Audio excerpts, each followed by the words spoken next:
Thanks for joining us, and today we're going to talk about common mistakes in Kriya Yoga.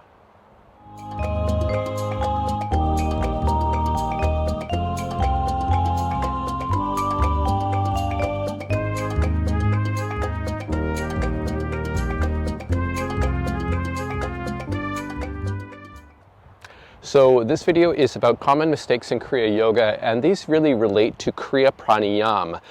And if you don't know about Kriya Pranayama, it is the mainstay of Kriya Yoga. Kriya Pranayama is a form of intentional breathing that brings you into a low idle state, what we call pratyahara in yoga, or internalization. And as Kriya Pranayama is the main practice that helps one to go into an internalized state, it's really important that you do Kriya Pranayama correctly. So one of the first common mistakes among new students in Kriya Yoga is that they try and do Kriya Pranayama with an upper chest breathing.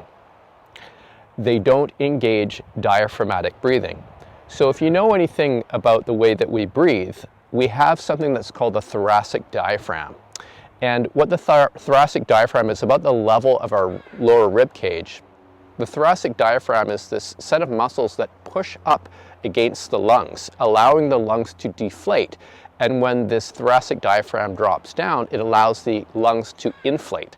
Now, obviously, there are other dynamics that allow the inflation and deflation of the lungs, including things such as the rib cage expanding and contracting, and so on. But the diaphragm, if one has a tense thoracic diaphragm, one really restricts one's ability to take a more fulsome breath. So in Kriya Yoga, what you want to be doing is to be taking a diaphragmatic breath, which is commonly called belly breathing. So how do you do that? Well, in this, modern cultures, we do a lot of talking in general.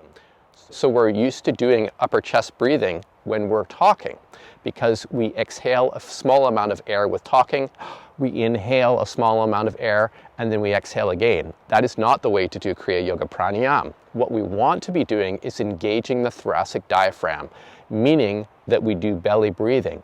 So belly breathing allows us, by relaxing the abdomen, for the thoracic diaphragm to drop down, and consequently there to be more space for the lungs to inflate. It means then that one can be doing a slow, long breath, which is what you do in Kriya Pranayama. So people who start doing Kriya Yoga they may have habits around, more of a shallow type of breathing, a kind of breathing that you would do when you're talking. And they don't really understand about allowing the belly to expand on an inhalation. And so one of the things that you can do to help remedy the situation, especially if you feel like you're running out of breath while you're doing Kriya Pranayama, is that you can just relax and be aware of your abdomen as you're inhaling and exhaling. And so I'd suggest to do this, you may want to just lie down on your back and relax, right? You place your hand on your navel area, and then just in natural breathing, be aware of how your abdomen expands and contracts, or rises and falls. And then you can, at that point, start to engage in a little bit of intentional breathing, meaning that you're controlling how you're breathing, right? So you're going to breathe for a longer period of time. And when you're doing the inhalation, you want to be aware of that abdomen. Are you feeling your navel or your abdomen pressing against your hand? That gives you a sign that you are engaging belly breathing, which then allows you to relax your thoracic diaphragm, consequently to allow the thoracic diaphragm to drop down and more space to be in the lungs.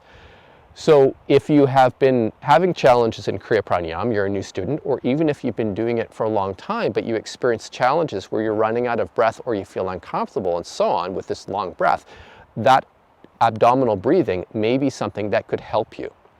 So suggest that you experiment with that. One of the other things that folks will often do when they're learning Kriya Pranayama is that they start with a breath, an inhalation, while there is still air in the lungs. Meaning that if the lungs are 50% or more full, there isn't much space to take more breath. So if you don't exhale before you inhale, it's going to be challenging to maintain this sort of steady, long breathing. So When folks are going to begin their Kriya Pranayama and they're learning, one technique that you might want to try is to make sure that you do a fairly substantial exhalation before you start your Kriya Pranayama with the inhale. You can do this similarly with heart rate variability resonance breathing, which is derived from Kriya Yoga. It doesn't have all the aspects of Kriya Yoga, but it has the slow, long, intentional breathing aspect of Kriya Yoga that makes it effective as well for helping to induce an internalized state. So before you embark on Kriya Pranayama, you might want to do a deep exhalation, right? Then you can start to do the slow, long inhalation that is characteristic of Kriya Pranayama. Another common mistake among Kriya practitioners when they're doing Kriya Pranayama and they're engaging in Kumbhaka, and Kumbhaka is breath retention, which is normally holding at the top of the inhalation. So often Kriya Yoga students that are new to it and don't have much experience, they may be holding at the top of the inhalation with the lung capacity close to full.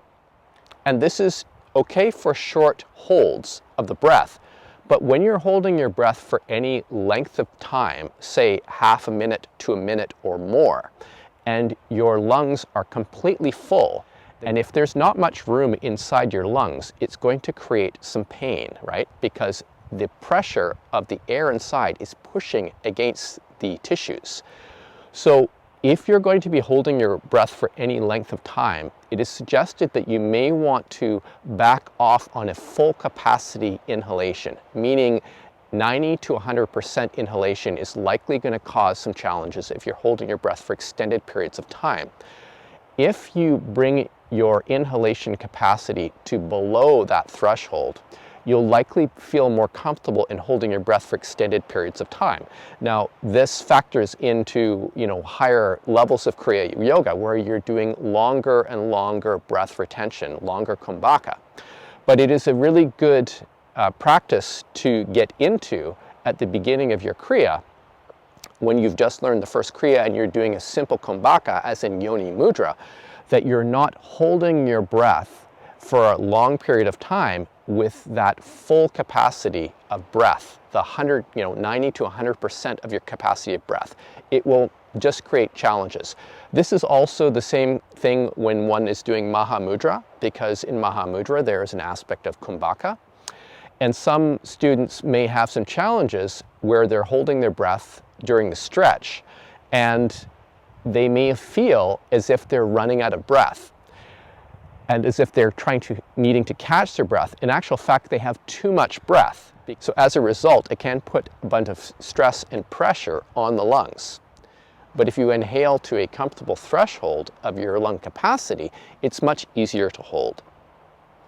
So those are 3 common mistakes and 3 pointers on how you might remediate those situations. I hope you have found this useful.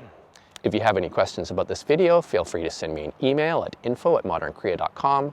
Also check our website at modernkriya.com and our YouTube channel. So thanks for joining us, and we will see you next time.